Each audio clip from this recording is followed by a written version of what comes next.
Today we're stepping into a topic that people usually tiptoe around. Not because it's dangerous, but because it's delicate. We're talking about religion and flat earth. Let's explore this.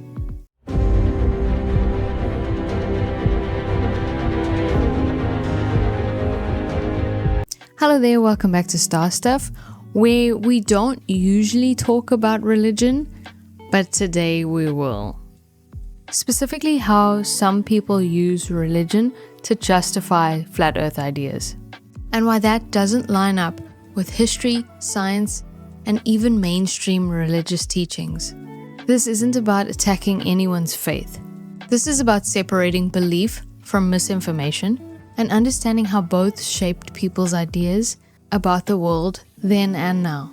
Okay, so the first part I'm going to look at is how ancient cosmology was never meant to be science. So before telescopes, satellites, or even the concept of science, people explained the world the best way they could. They described what they saw, not what was physically true.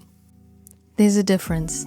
Ancient Babylonians, Greeks, Sumerians, Egyptians, every ancient culture had poetic descriptions like the earth on pillars, waters above the sky, a firmament, a dome overhead, and four corners of the earth.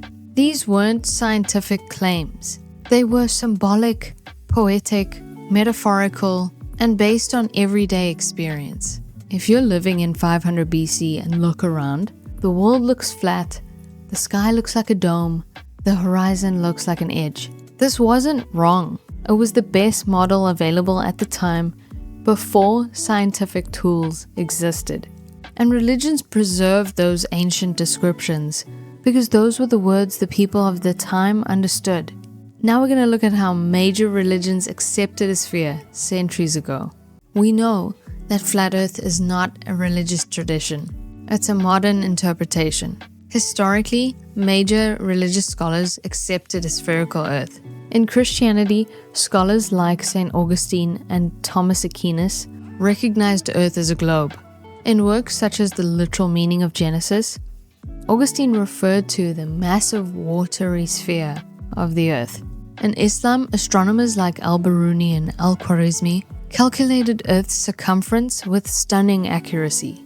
In Judaism, medieval rabbis debated cosmology and overwhelmingly accepted the spherical Earth by the Middle Ages. In Hinduism, multiple texts describe Earth as spherical or round in nature. The term for geography in Sanskrit, Bhugol, literally translates to round Earth.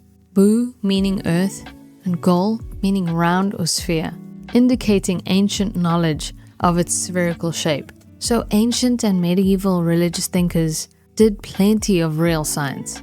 So the flat earth resurgence is not traditional religion. It's an internet age phenomenon. Now we're going to look into why some modern flat earthers use religion. Okay, let's be honest. Most people who adopt flat earth beliefs aren't doing it because of math and physics. They're doing it because of emotion, mistrust, frustration, or desire for meaning. For some, religion becomes a framework that supports that worldview. And here's why. Literal interpretation. Some people read ancient texts literally instead of understanding their cultural context. For example, if a scripture says the ends of the earth, it doesn't mean that they are literal ends or corners. It's a figure of speech still used today. Distrust of scientific institutions. Some feel governments lie, scientists hide things, experts can't be trusted. Flat Earth becomes the physical symbol of that mistrust, a feeling of being chosen. Flat Earth communities offer belonging, certainty, being part of an enlightened minority, a sense of purpose. It's the same psychological mechanism behind many belief systems, faith or not. Identity protection. If someone roots their worldviews in a specific interpretation of scripture, the globe can feel like an attack on their identity, even though it isn't. Here's the important thing that I want everyone to remember. You can have deep faith and still fully accept Earth as a sphere. Tons of religious scientists do. Entire religious institutions do. Virtually all religious scholars do. Will Duffy from TFE, who is a pastor, literally organized for a bunch of people, including flat earthers, to go to Antarctica to see the 24-hour sun to prove the globe. Faith answers why. Science answers how. You don't need a flat earth to have a meaningful belief system. You don't need a globe to destroy faith. You can have both, and billions already do. If anything, the spherical earth and the vastness of space should magnify God's glory if you believe in God as the creator.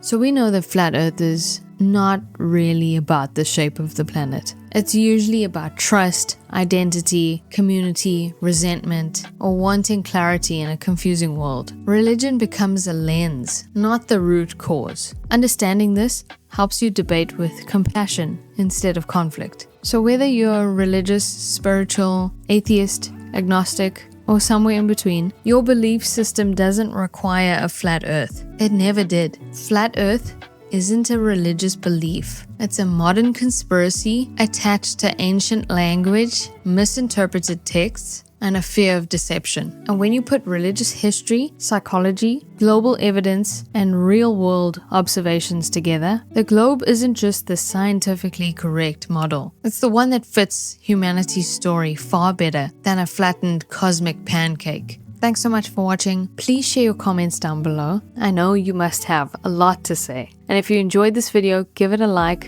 And if you haven't already, subscribe to Star Stuff, where curiosity wins every time. Cool beans.